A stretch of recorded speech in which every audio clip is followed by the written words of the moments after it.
I see a therapist now, and I see what's called a sliding scale therapist. If you don't know what that is, it is a shitty therapist. It's kind of the Spirit Airlines of therapy, you know? Like there's extra fees if you talk about baggage. And my therapist had a nervous breakdown while we were working together, which I think means I won, right? Like I won. I'm the therapist now. Yeah. She tried to solve the riddle and she got lost in the labyrinth.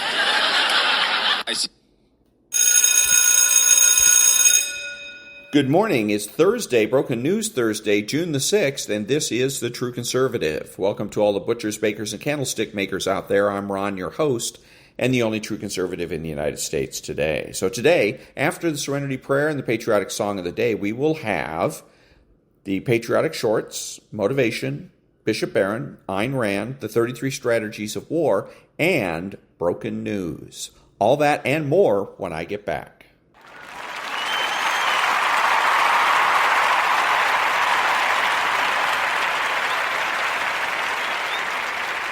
God, grant me the serenity to accept the things I should not change, the courage to change the things I should, and the wisdom to know the difference. Amen.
Thank you. Now, Stuart Varney with the headlines. Good morning, Bill. I want to thank this incredible panel, Mark Tepper, Chris Shalenzo, and Tricia McLaughlin. Thank you so much. Thank you. Markets mixed going into the open. We'll see you tomorrow. Varney Company picks it up. Stu, take it away. All right. Good morning, Maria. Good morning, everyone. This is D-Day, the 80th anniversary of Allied troops storming the beaches in Normandy.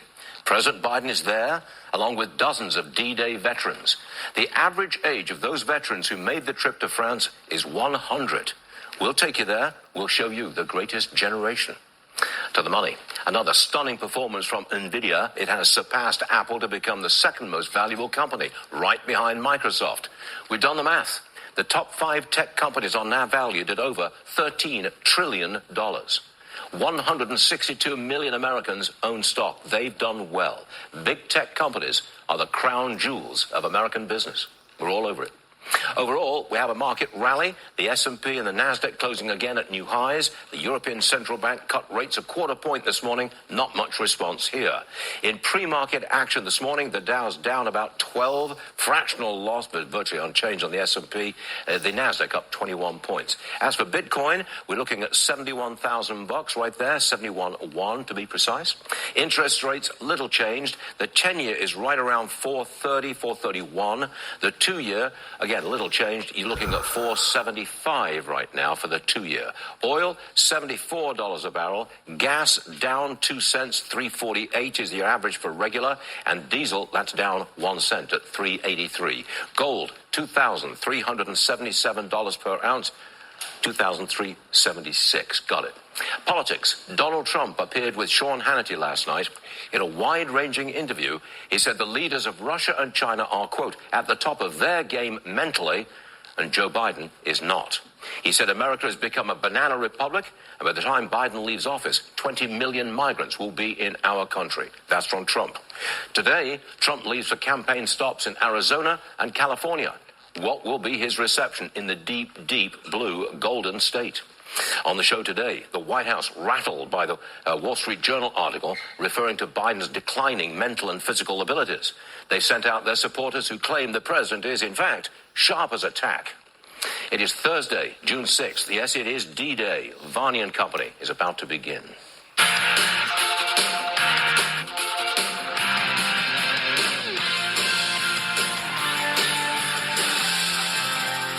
And that was Stuart Varney with the headlines. Back in a minute.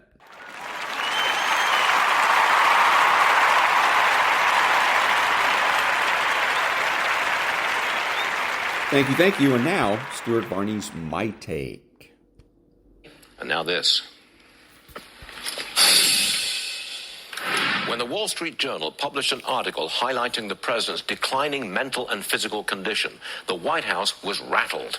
The president's cognitive ability has been questioned since he took office, but the journal suggested the decline was speeding up, that it was getting worse. Now, that's a suggestion the White House just had to nip in the bud, and fast. Within hours, they trotted out the left, and their people contradicted the facts in the journal article and implied it was just a political attack. Watch this. This does have the feeling of Trump acolytes laundering their attacks through a reputable, prestigious news organization in the Wall Street Journal. Spent time with Biden and Trump privately. If you want to talk about international affairs, if you want to talk about how to get bipartisan legislation, Joe Biden is light years ahead of all of them. He literally goes around the globe on the chart in the Situation Room and points out the weaknesses and the strengths of the United States relationships with each and every country that he's talking about with no notes. Remember, no notes is very important. Look, you can understand the urgent need to refute the journal's article, but you can't refute the facts. In meetings, the president did speak so softly that people sitting a few feet away struggled to hear what he said. He did constantly defer to aides. He does mumble. He does lose his train of thought. He's holding fewer and fewer small group meetings. He is absolutely not sharp as a tack. And then there's the issue of the tapes of Biden's interviews with special counsel Robert Hur. The Justice Department will not release them. And you know why? Hur describes the president as an elderly man with a poor memory. He has diminished faculties. There's no way the White House will let anybody see the tapes and the president's performance. They don't want you to see it because the tapes would confirm the journal's article. They're desperate. They're trying to bottle up the story, but it just won't go away. When the president appears for the first debate in about 3 weeks from now, his acuity will be topic one. Everybody's going to be looking at that. And by the time the Chicago convention rolls around, 2 months from now, the question will be asked again and again. Can this man be the president for another 4.5 years? Second hour of Varney just getting started. So there he goes with My Take again and again, nonprofit news now, because Stuart Varney, again, he at least this time he gave us who, what, where, when, why, and how, and it's all about, of course, Joe Biden, but his commentary is weak because he doesn't tell us what should happen. He complains that there's some kind of a cover-up going on, they're hushing up things. Who's the they, by the way, that is doing this, the individuals behind the scenes? So there is some room for improvement for Mr. Varney there in terms of getting the facts right, the news right. But what should happen? Should they be forced, force the administration to release those tapes? If so, how? And if they decide, even under duress, that they're not going to release the tapes, what should happen then? No answer. Again, all of this is just for ratings. These are people that really don't give a damn about the quality of their work. So long as their paychecks clear, that's all they truly give a damn about. So, and it's sad because, again, we're supposed to be making decisions based off of what it is these people are telling us. Back in a minute.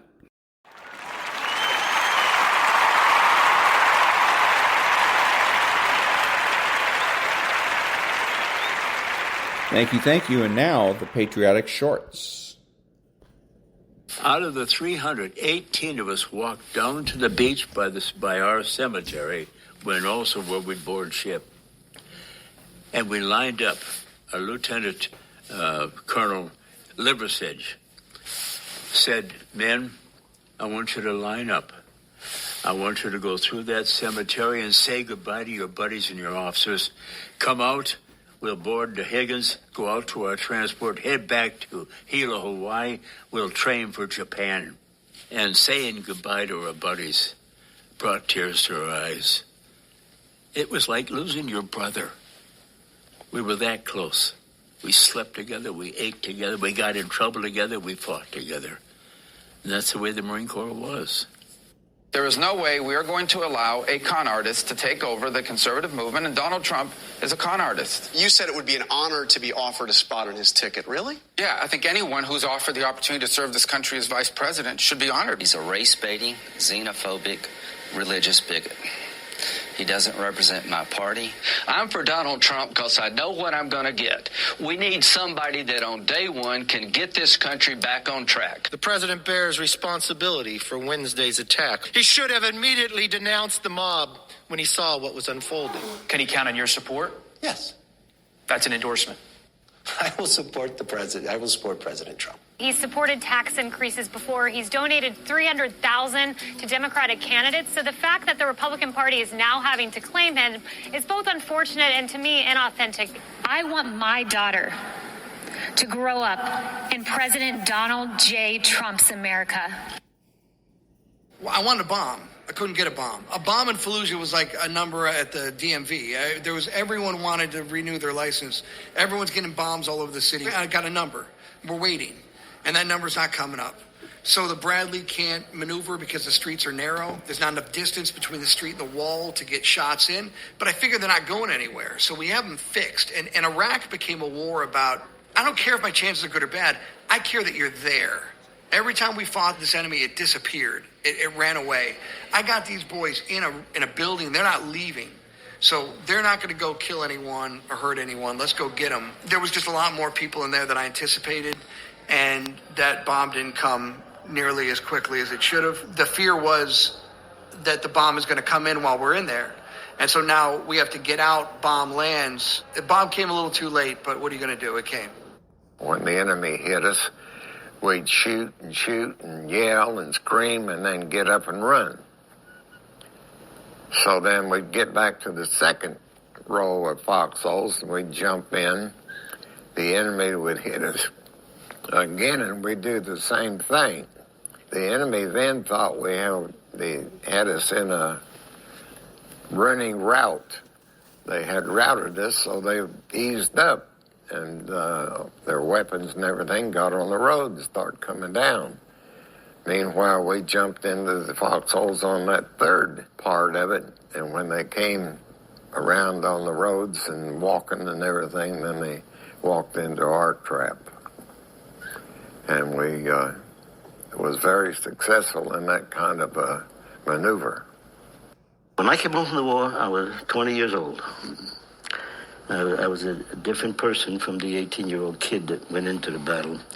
And I remember as a kid reading and seeing movies about the World War I guys when they came home, the battle shock and nightmares and the shivers and personality beating their wives and all. When I came home, I looked in the mirror in my mother's house. I said, listen, I talked to myself. I said, listen, you are not going to be one of these guys who comes home and has nightmares and flashbacks and so on. You're going to take all that crap, cutting people in half with a machine gun, and put it back here and lock the door. You can't forget it, but you can isolate it. You can... And I was very successful. And that was the Patriotic Shorts. Back in a minute.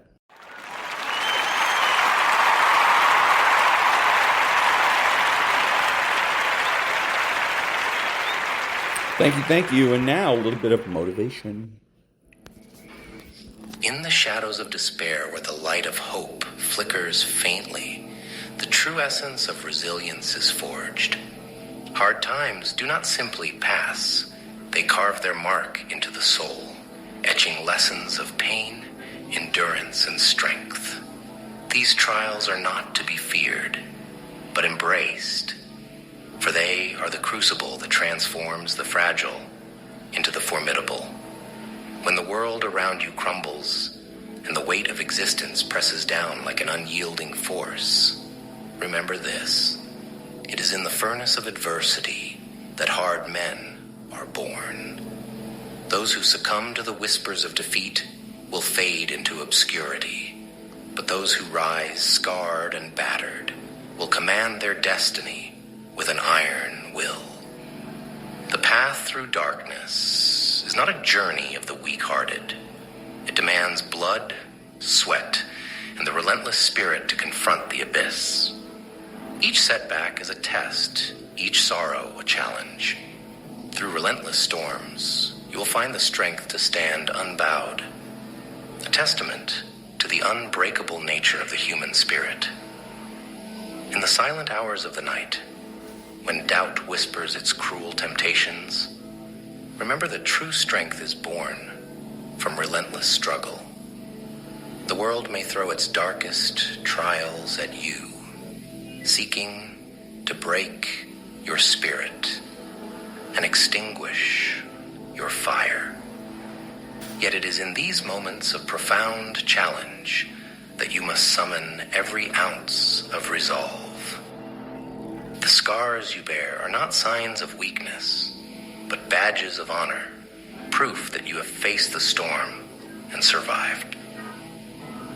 They tell a story of battles fought and won, of nights spent wrestling with demons, both internal and external. It is through this relentless confrontation with hardship that you evolve, shedding the fragile shell of who you once were to become something greater. Do not seek an easy path, for it leads to mediocrity and complacency. Instead, embrace the road less traveled, the one fraught with peril and uncertainty. It is there that you will find your true self, tempered and unyielding. Every fall is a lesson, every failure a step towards invincibility.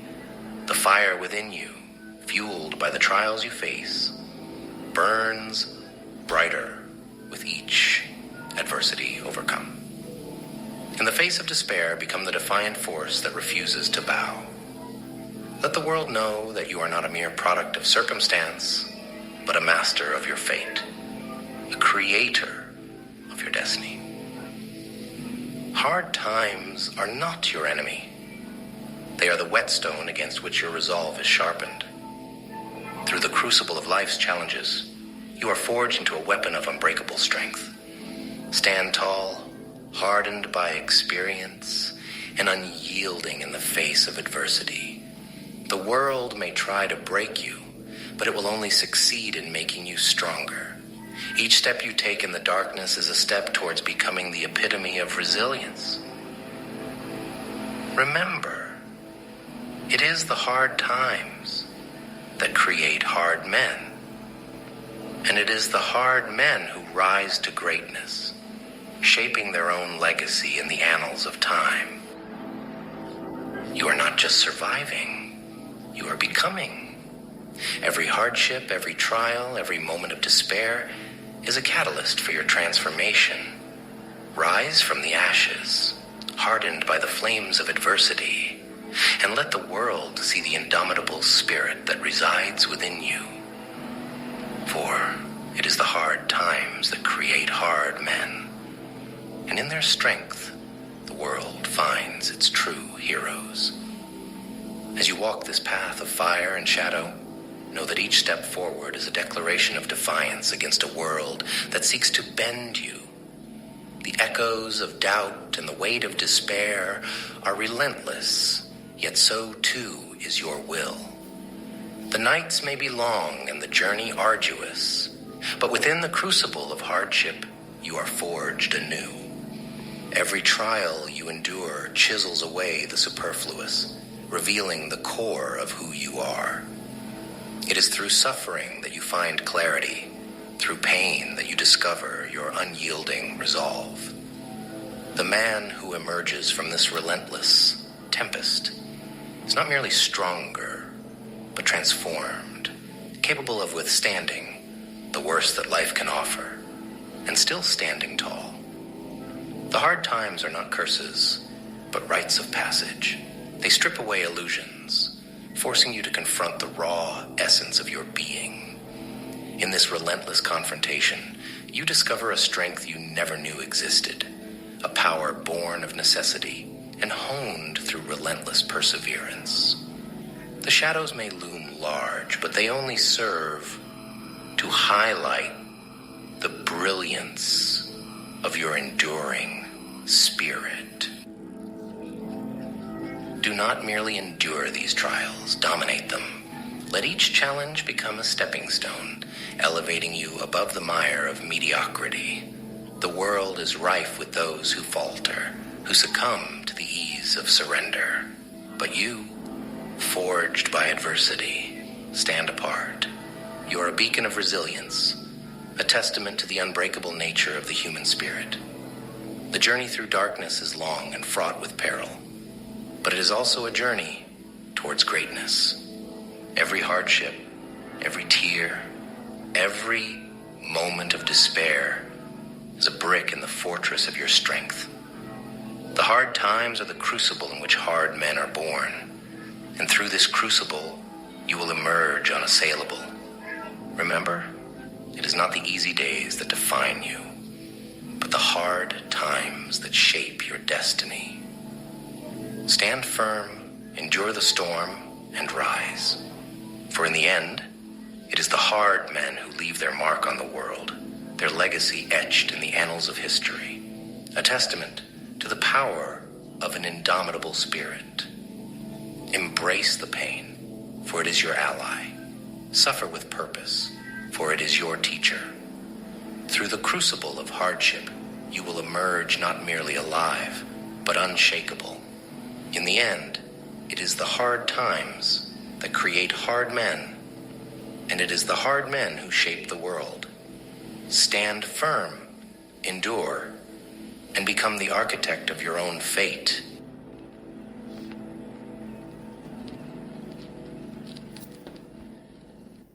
And that was a little motivation.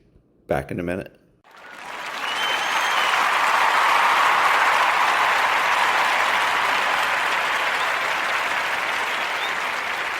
Thank you. And now the Daily Dad for June the 6th. June 6th. It takes a team. It's impossible to do this all, isn't it? We have all the tasks, responsibilities, and aspirations we've always had. Eating and sleeping, working and paying our taxes and taking out the trash and following our dreams. But now we have little people to care for on top of all that. Little helpless people with infinite needs. How can we do it all? Ursula Le Guin was a full-time writer. She was prolific, publishing 23 novels, 13 children's books, 12 volumes of short stories, 11 volumes of poetry, 5 essay collections, and 4 works of translation. Additionally, she worked as an editor and taught college undergraduate classes. Oh, and she was also the mother of 3 and the wife of a history professor. How does she do it all? How did he do it all? They didn't. One cannot do 2 full-time jobs, she once explained. Writing is a full-time job, and so is children. But 2 people, she said, 2 people can do 3 full-time jobs. That's why I'm so strong on partnerships. She said it could be a great thing. Parenting is so hard to do alone. So hard. And for too long, too many mothers have had to do it alone. We're forced to sacrifice alone. But of course, we are stronger when we, our children's parents, parent together. We go farther together. It's one of the only ways to make the math work, not just for the benefit of the children, but the parents as well.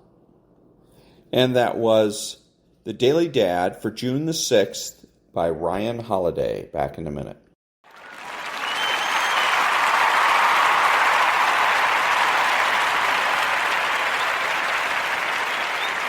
Thank you. And now it's Bishop Robert Barron well, how can you be friends with God? Because God is infinite, and I'm just this little finite, nobody. I could be God's servant. Okay, everyone would say that. I could be God's devotee or God's slave or whatever. But when Jesus says that, I no longer call you mere servants, but friends, what makes that possible? I think the short answer is the incarnation makes that possible, that God becomes one of us, so that God can be in a personal, embodied relationship with us. Not that God ceases to be God, but God takes to himself a human nature so that he can enter into this dialogue of friendship. And that was Bishop Robert Barron. Back in a minute.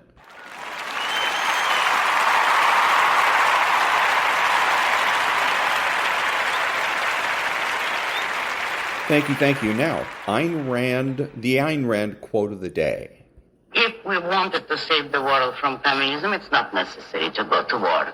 All what we have to do is stop helping them economically, stop building bridges to them, which have supported them for 50 years now. That country would collapse of its own evil if the semi-free world did not constantly help them. And that was the Ayn Rand quote of the day. Back in a minute.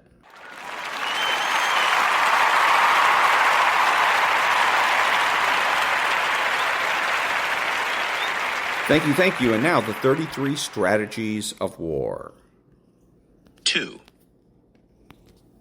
The Académie Française, founded by Cardinal Richelieu in 1635, is a highly select body of France's 40 most learned scholars, whose task it is to oversee the purity of the French language. It was customary in the early years of the Academy that when a seat became empty, potential members would petition to fill it. But on the occasion of a vacant seat in 1694, King Louis XIV decided to go against protocol and nominated the Bishop of Noyon. Louis's nomination certainly made sense. The bishop was a learned man, well respected, an excellent orator, and a fine writer. The bishop, however, had another quality as well, an incredible sense of self-importance. Louis was amused by this failing, but most in the court found it downright insufferable. The bishop had a way of making almost everyone feel inferior in piety, erudition, family pedigree, whatever they had. Because of his rank, for instance, the bishop was accorded the rare privilege of being able to have his coach drive up to the front door of the royal residence, while most others had to get out and walk from the entrance doors of the driveway.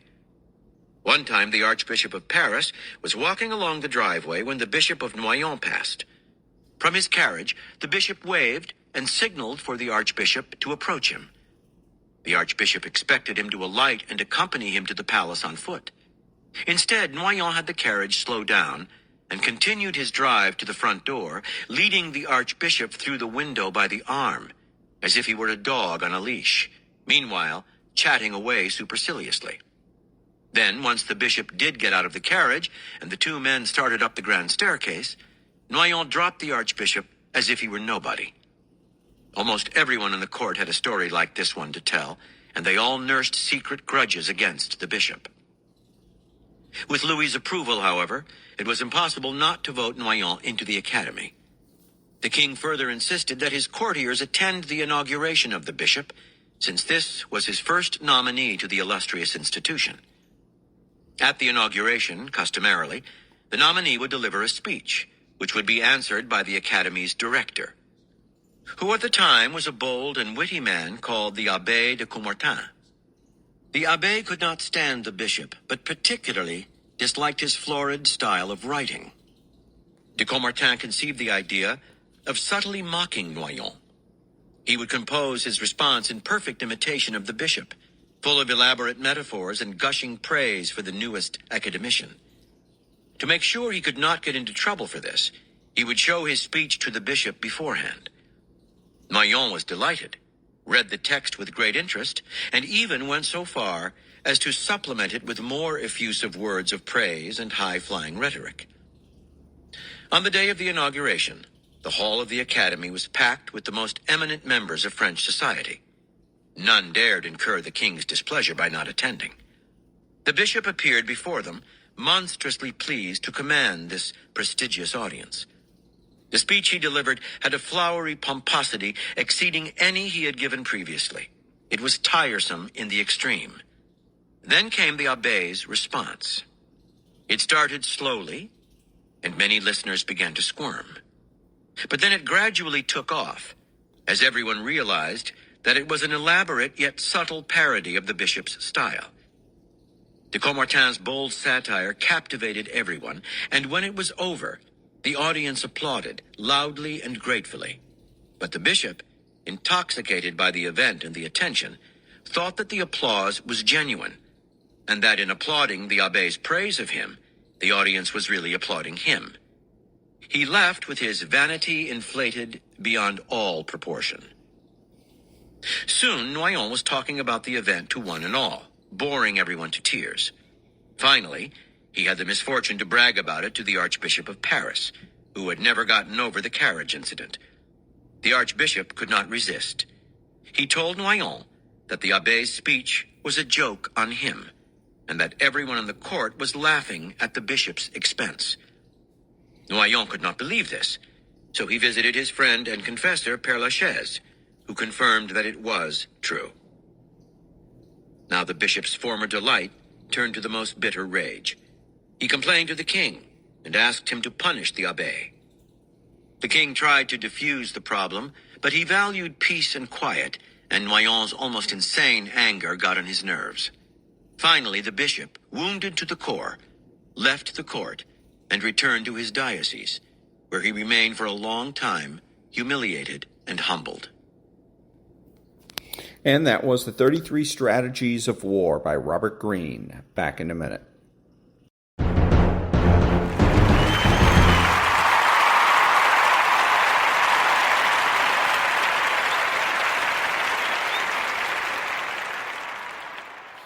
Thank you. So if you're a Democrat, you should be voting Republican and become a Republican because the pressure's off.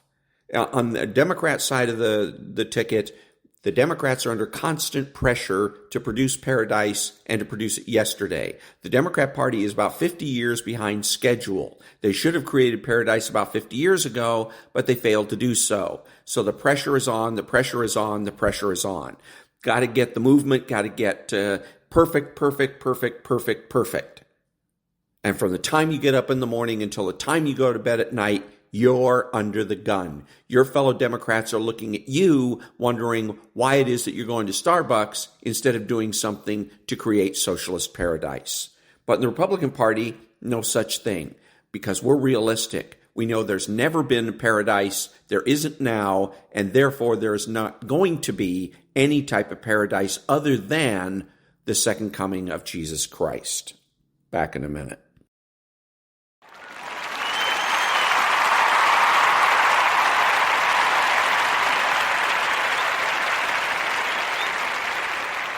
Thank you. And now, the remainder of Chapter 1 of Broken News, Why the Media Rage Machine Divides America and How to Fight Back by Chris Steyerwalt.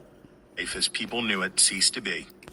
The earth itself seemed to be turning against the American project. Geiger's words could have raced around the world even if they had been written 70 years before. After reliable transatlantic cable telegraph communication between the United States and Europe was established in 1866, the world had gotten a lot smaller for the written word. Domestically, sending news by telegraph had been old hat for almost a century. When Samuel Morse sent the first ever news dispatch by telegraph from Washington to Baltimore in 1844 about a bill stalling, obviously, in Congress, one magazine declared, "Space is annihilated."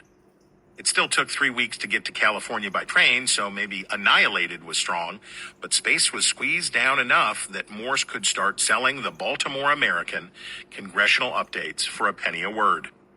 By the time Geiger was working out of the Denver office of the Associated Press and giving the Dust Bowl its name, Americans were well accustomed to lightning-fast news updates and hard-charging newsmen like him. When I started out, I was going to write the great American novel, he recalled late in life, but I got too caught up in the action. But space had only quite recently been annihilated in Eisenhardt's world.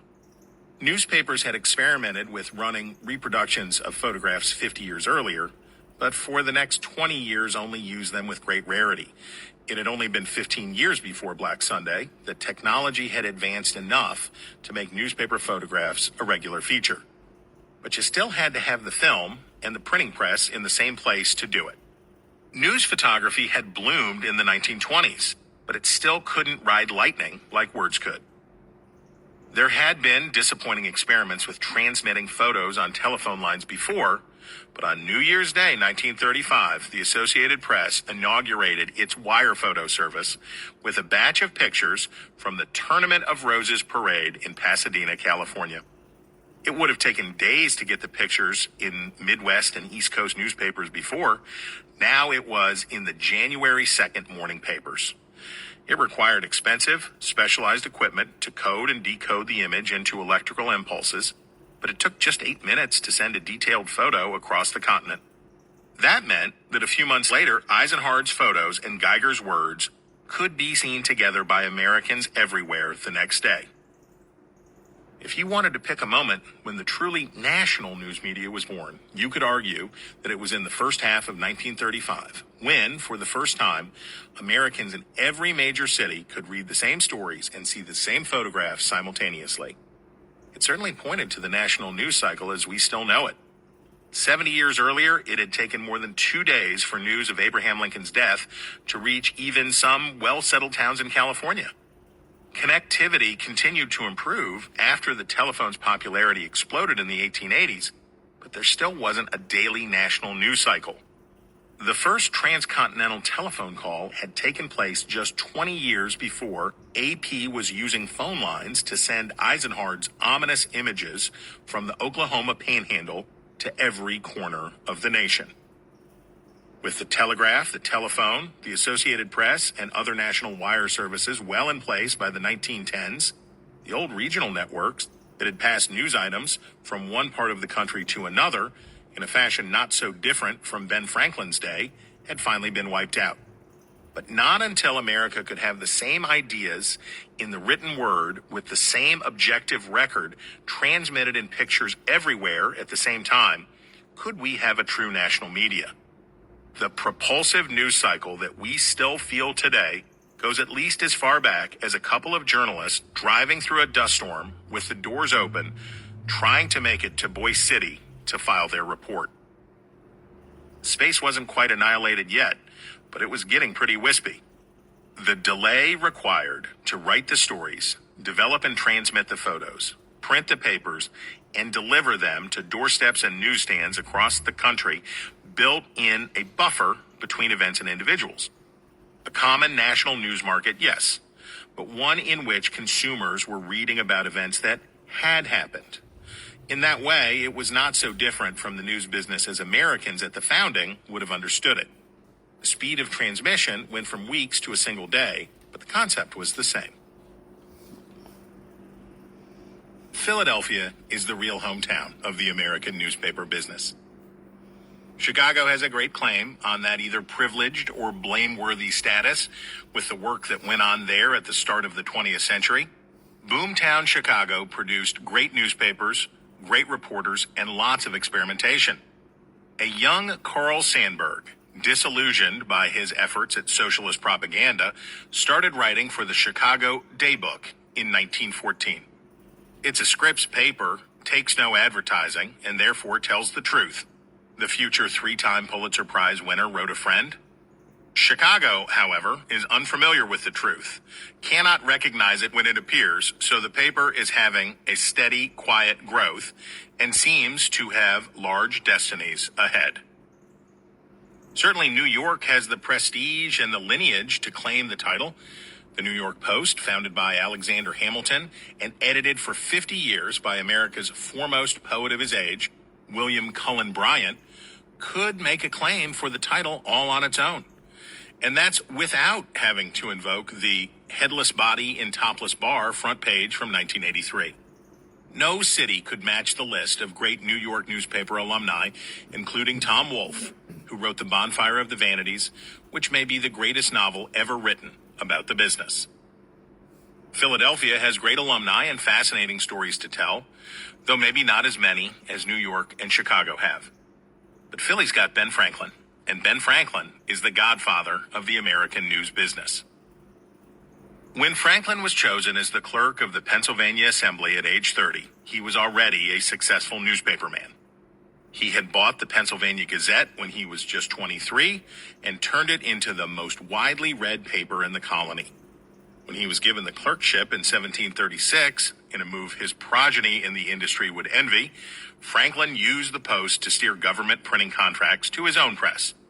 When he took over as Philadelphia's postmaster in 1737, Franklin used his position to get his own newspaper delivered for free. In 1753, when he was made postmaster for all 13 colonies, he did the same thing, but from Maine to Georgia. No press baron or media mogul today could help but admire Franklin's willingness to tangle up his civic and mercantile roles. But before anyone in the business starts pounding the table for subsidies as fat as free delivery, they should remember that Franklin was actually providing a national service. Plus, periodicals still get subsidized rates by law, despite the cost herniating the U.S. Postal Service budget every year.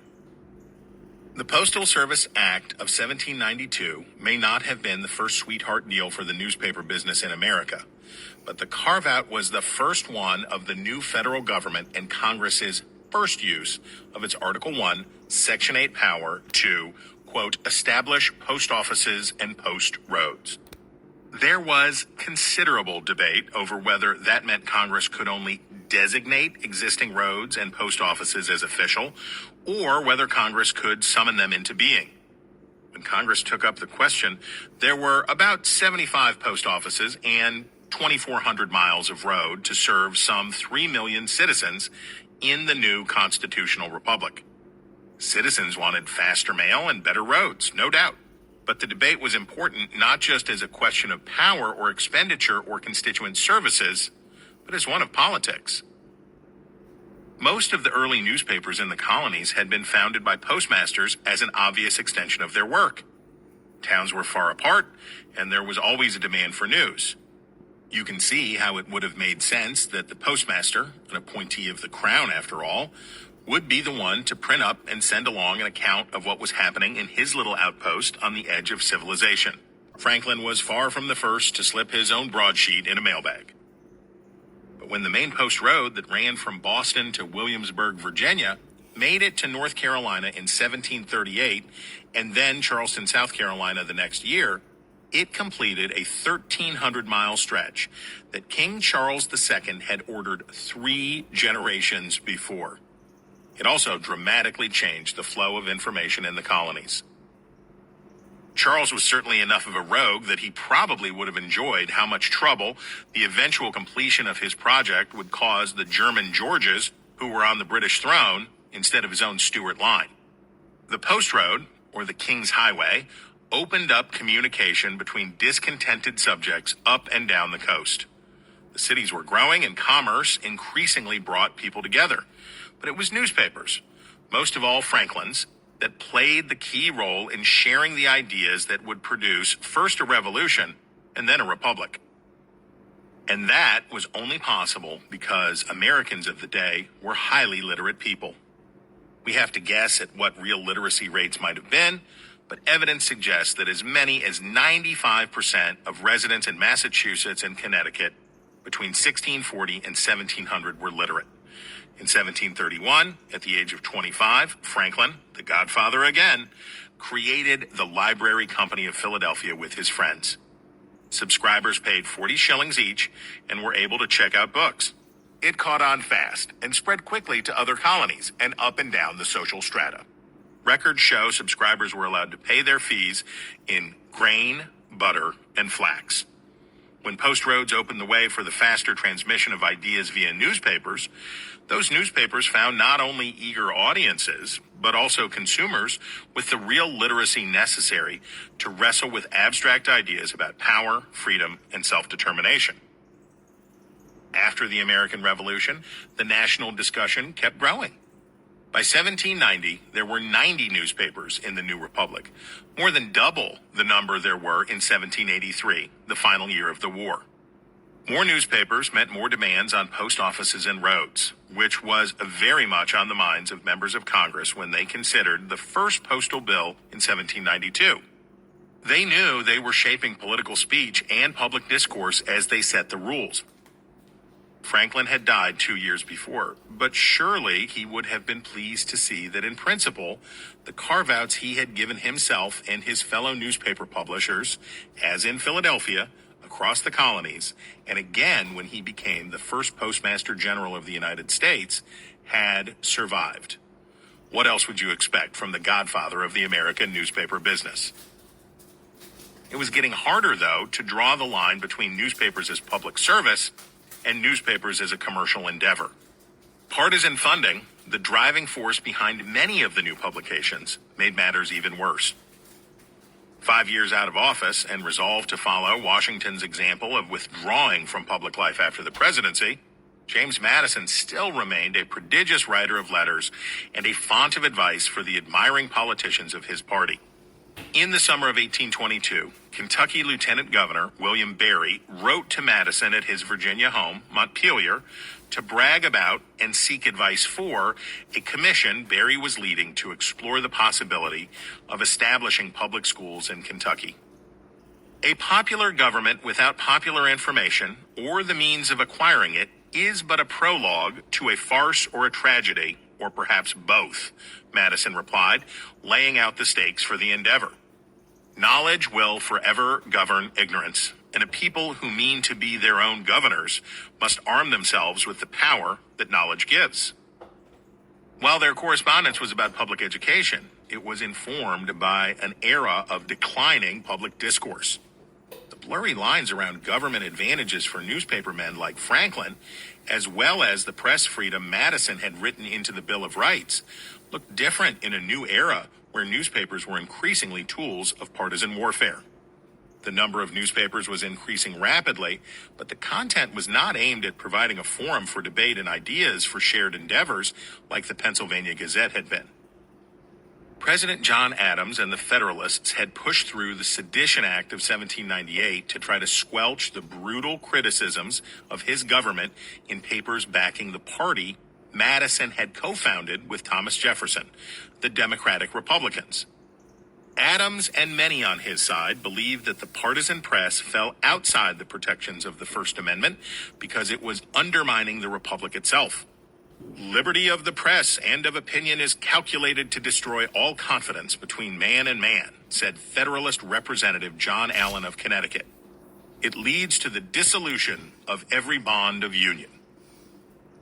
Adams's and the Federalists' efforts to regulate the press backfired and likely contributed to his loss to Jefferson in the election of 1800. Jefferson let the law expire after he took office. While he had benefited in the election from the partisan press, Jefferson's support for free expression couldn't be doubted given his long-held stance that liberty depends on freedom of the press.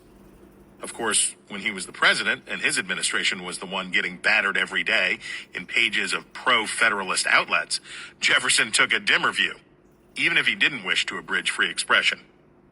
To your request of my opinion of the matter in which a newspaper should be conducted so as to be most useful, I should answer by restraining it to true facts and sound principles only, then President Jefferson wrote to an aspiring publisher in 1807. Yet I fear such a paper would find few subscribers. It is a melancholy truth that a suppression of the press could not more completely deprive the nation of its benefits than is done by its abandoned prostitution to falsehood. Some of Jefferson's bitterness may have been nurtured by the brutal treatment he was getting in newspapers, including for fathering children by a woman he owned as a slave. But the president was right about the fact that a prostitution to falsehood in the name of partisan advantage could do more than Adams' law to deprive America of the benefits of a free press, including the transmission of ideas to connect the people of the fast-growing republic to the concepts of the founding, as Franklin's papers had done. Jefferson and Madison may have dreamed of systems of public education to produce a noble, enlightened citizenry, but practically they understood that high-quality news was an urgent need.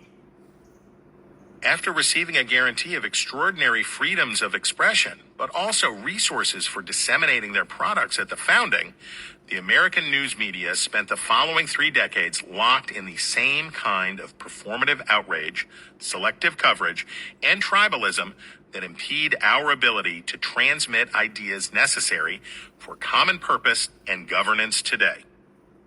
What broke the spell in the 1830s was the development of new printing methods that dramatically reduced the cost per edition for newspapers. The so-called penny press tabloid papers cost a fraction of what the broadsheets that preceded them demanded. Penny press publishers did not have to find political patrons to underwrite costs and could target a new audience in the expanding middle class to drive circulation and broaden their appeal to advertisers. As we've already discussed and will explore further in later chapters, technological advancements in gathering and disseminating news can bring real pain.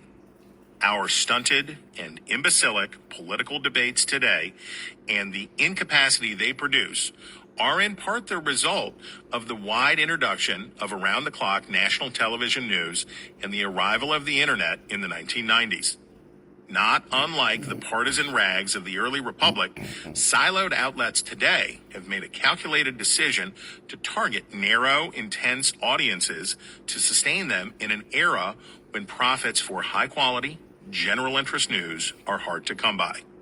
And like the early 19th century, the outlet's dependency on those consumers today leads to capture and, as Jefferson said, abandon prostitution to falsehood.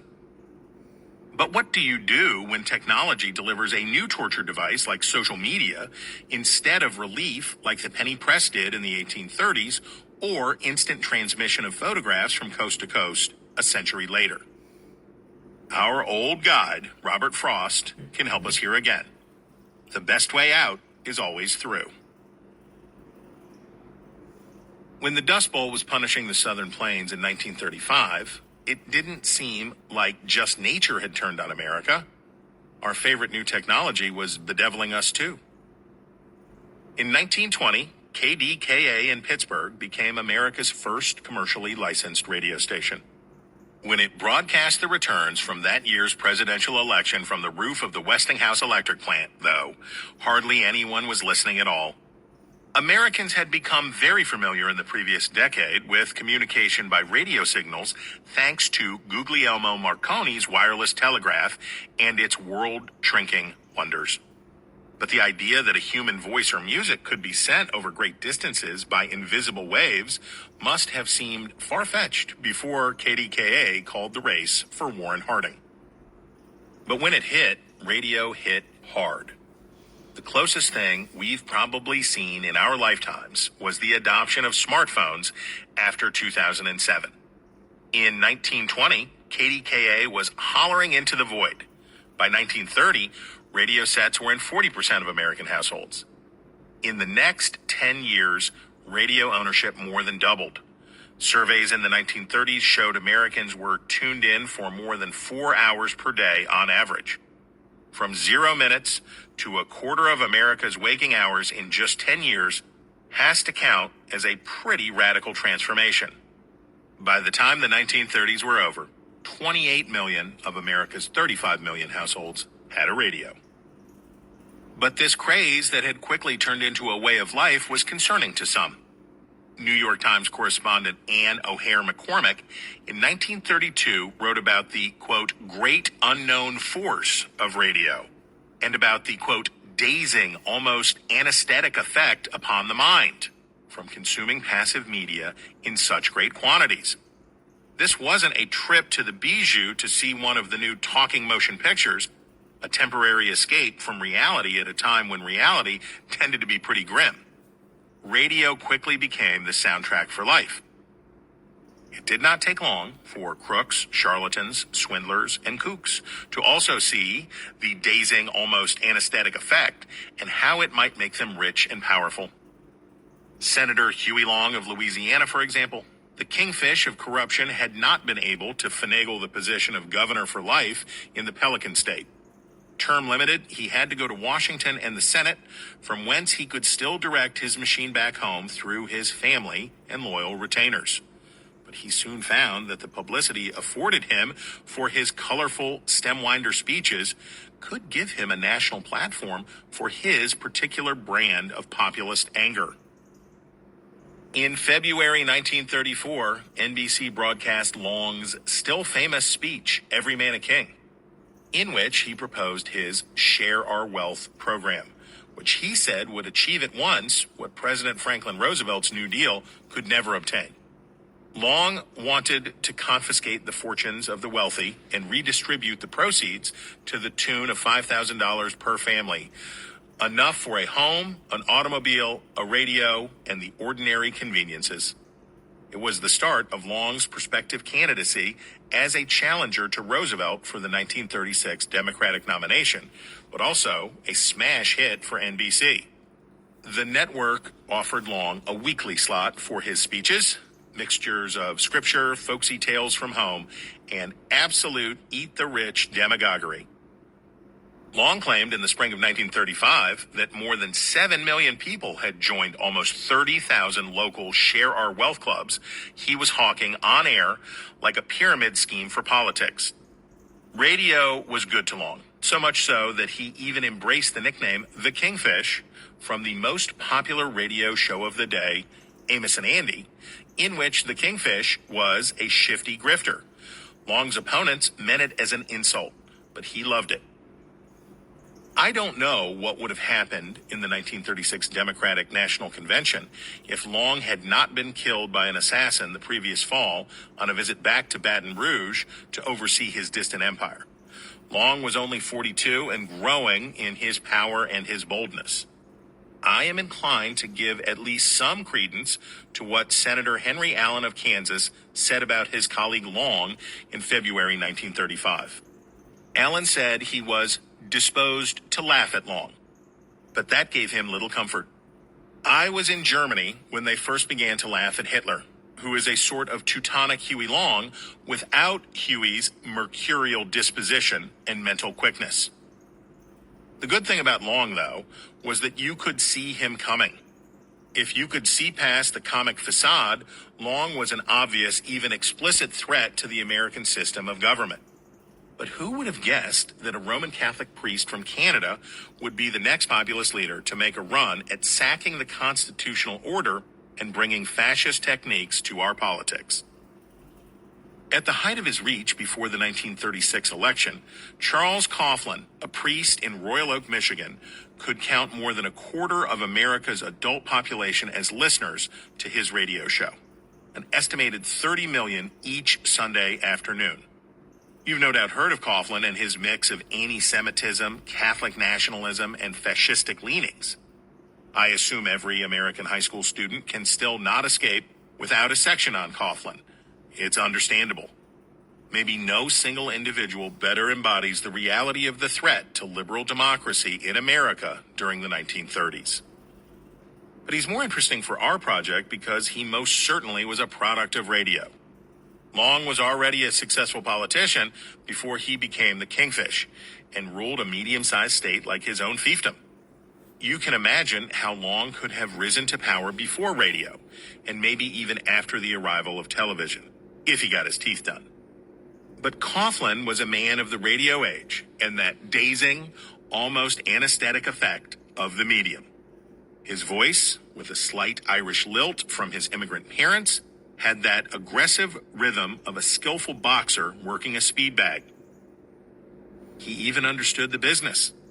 When CBS Radio stopped selling airtime in 1931 for national broadcasts, Coughlin put together his own network of stations to air the show.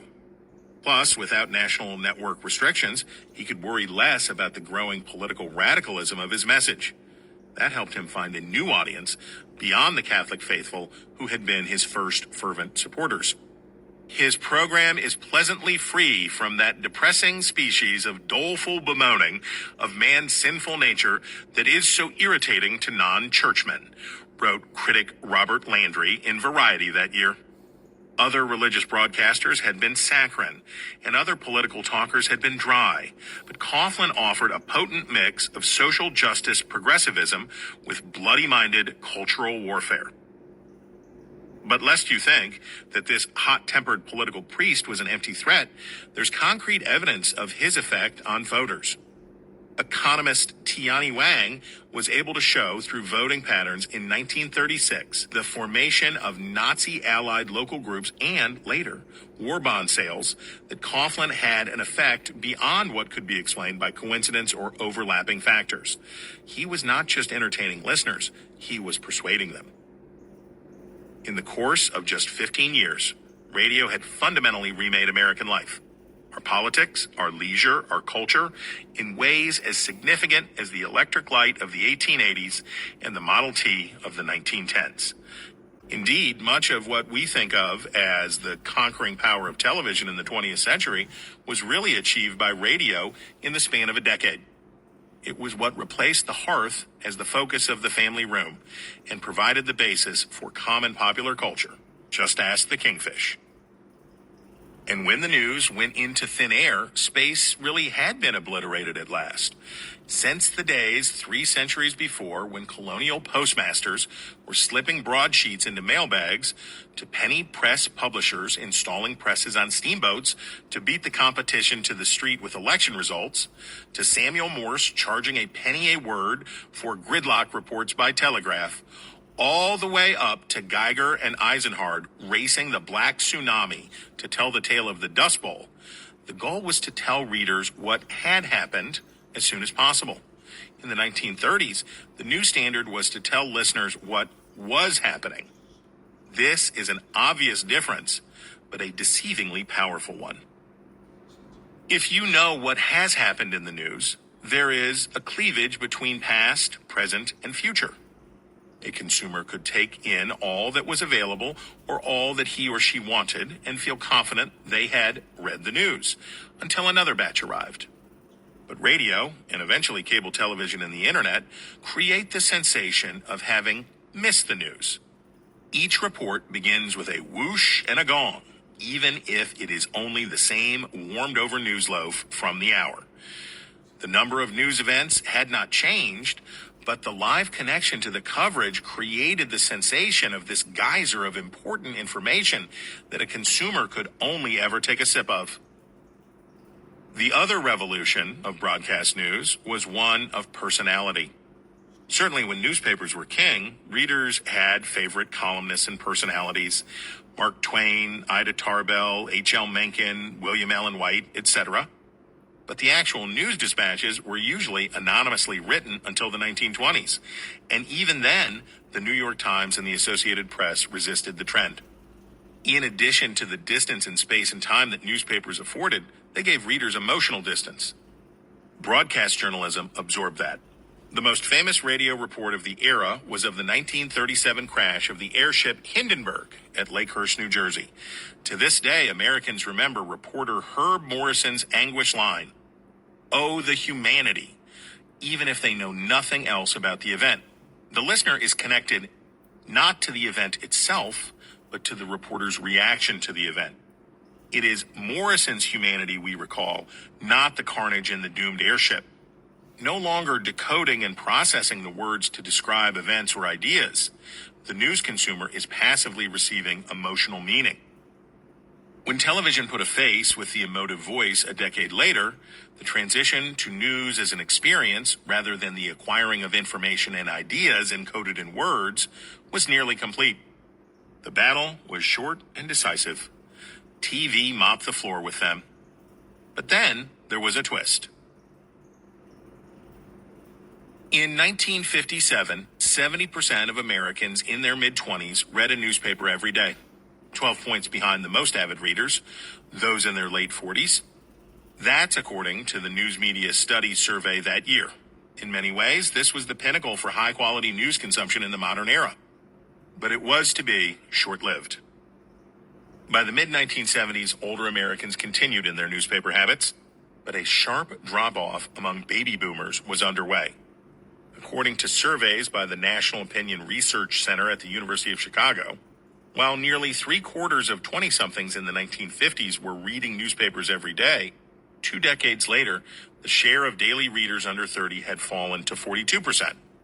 The gap between the generations became massive, a 30-point spread between the most and least avid readers. And that gap was filled, insofar as it was filled at all, with the vastly less informative product of television news. In the 1960s and 1970s, television news consumption was stable and dominant. Research by Professor William Mayer at Northeastern University says that in that period, almost 40% of all households with TVs were watching the news on an average weekday evening. Mayer's research found that by 1963, television had surpassed newspapers as the primary source for the largest group of Americans. By 1983, the percentage of Americans who got their news from television alone pulled ahead of all newspaper use. By the late 1980s, boomers had grown up, but their news consumption habits had not. That 42% of daily newspaper readers ticked up by a point from the mid-1970s, but stalled and then declined thereafter. The trend held with their children's generation, too. Only 22% of consumers in their mid-20s were reading a paper every day at the end of the print era in 2000. But younger consumers were not migrating from print to television as newspaper readership declined over the decades. They were just dropping out. Americans who were in their 20s in 1984 were half as likely as those in their 50s to regularly watch the evening news, according to a study by the American National Election Studies Group. 20 years later, the same survey found just 8% of 20-somethings were regular evening news consumers. There was no corresponding increase among older Americans in the same period. Remember, almost none of this decline came from the rise of the internet. As I've already mentioned, and as we will discuss at greater length later, the internet caused massive disruptions for the business schemes of newspapers and eventually television news, but not for news consumption. Americans had given that up in large numbers, all on their own. Television news can be far more emotionally compelling than the written version, and does not come with the need for nearly as much cultural literacy or the challenge of decoding or internalizing ideas. The combination of images and recorded sound can do amazing things to change attitudes, as with the struggle for civil rights and the broadcasts that shamed white Northerners into supporting the cause. But video can also lend that power of emotional manipulation to destructive causes, or even just to subdue an audience. The dazing, almost anesthetic effect on the mind. Television beat newspapers by offering a passive, more emotionally engaged product. But if passivity and emotional engagement are the goals, why watch the news at all? Reality TV, video games, baby duck videos on Instagram, almost anything in the entertainment world is easier to consume and more emotionally engaging than people showing you important things, no matter how slickly produced or manipulative. Like worship services or education, you can't dumb it down enough to compete with the things that are dumb on purpose. We need a truly literate citizenry capable of debating the abstract ideas and concepts that our government was founded to pursue, not people who have to be soothed and coddled to make it through 22 minutes, plus commercials, of blow-dried fluff and phony emotional connection to consume a little bit of news. As it turns out, the soothing and coddling couldn't even keep them anyway. And that was the end of Chapter 1, Out of Ideas, How News Lost a Race to the Bottom with Itself. Back in a minute.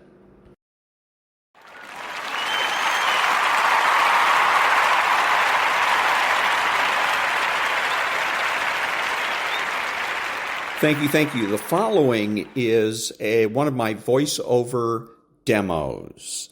If you're a voiceover artist and you would like to advertise one of your demos on my podcast, please send an MP3 to thedrill12, all one word, at gmail.com.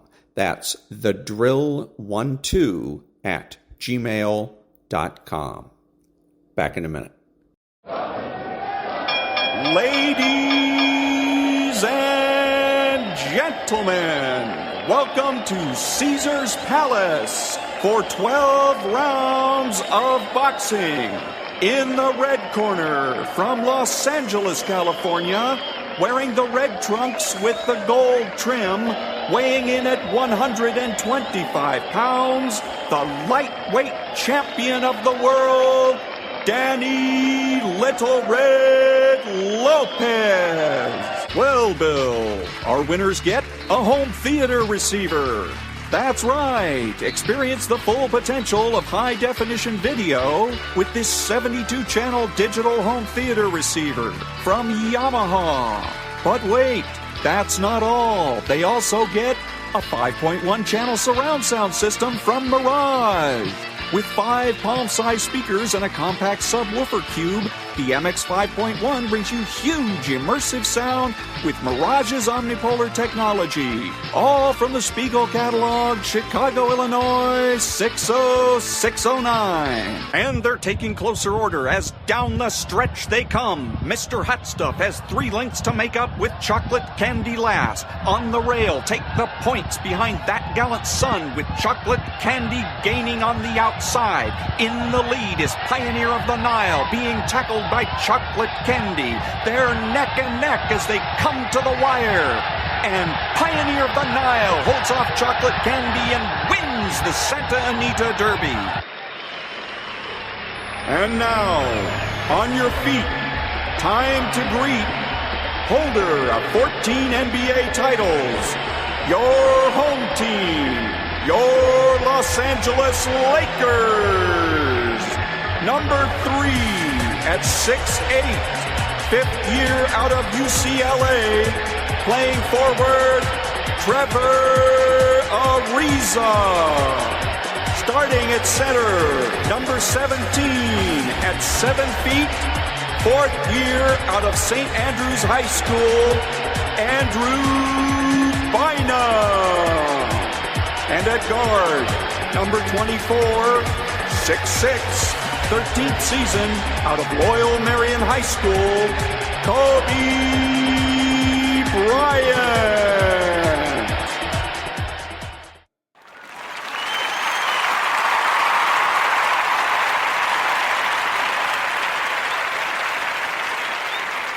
Thank you. This is Ron, your host, the only true conservative in the United States today, bidding adios to all the butchers, bakers, and candlestick makers out there and reminding you that you are not neutral and that the government has no rights.